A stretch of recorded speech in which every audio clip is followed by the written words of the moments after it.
Father, who art in heaven, hallowed be thy name. Thy kingdom come, thy will be done. Back when we did Tony Hawk, there really weren't any great skateboarding games. Looks like a completely entertaining avenue to go down. Let's make a killer game out of it. We did that.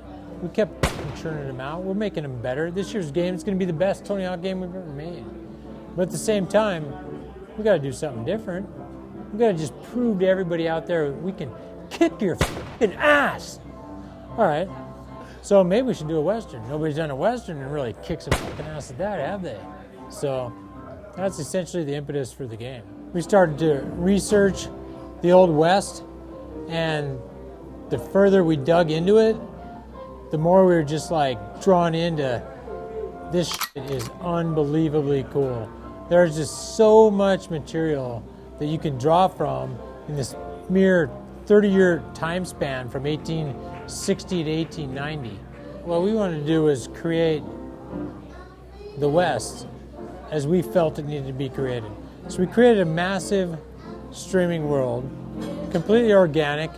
We created the outdoors. There's some towns in it, right? But there's a lot of the outdoors, and that's something that's never been done before.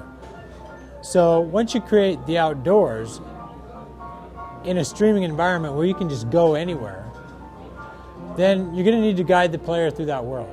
So that's part of what we did with our story. We wrote a story which essentially is an epic adventure story that guides you through our world. But at the same time, once you have that world, you want to be able to go anywhere. And that's where it gets fun, because we've added in a lot of different experiences that the player can basically just branch off and go partake in.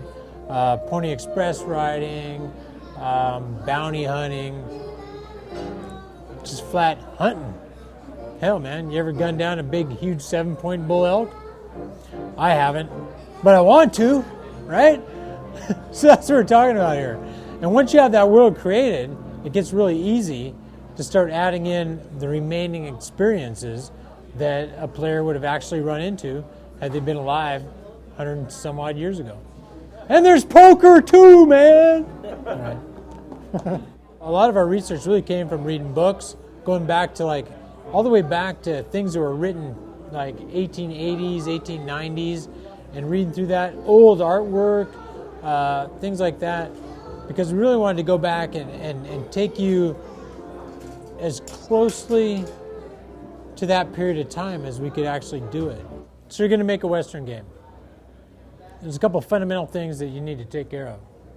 One, drawing the player into shooting somebody.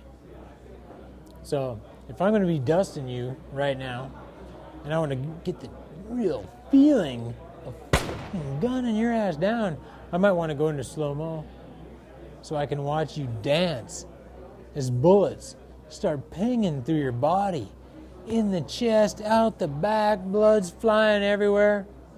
You kind of get the picture. What's the other thing? Got to ride a horse, don't you? Well, riding a horse, first-person perspective, that's going to suck, right? So we're going to stay at third person here, aren't we? That way, we're going to be able to capture the full feeling.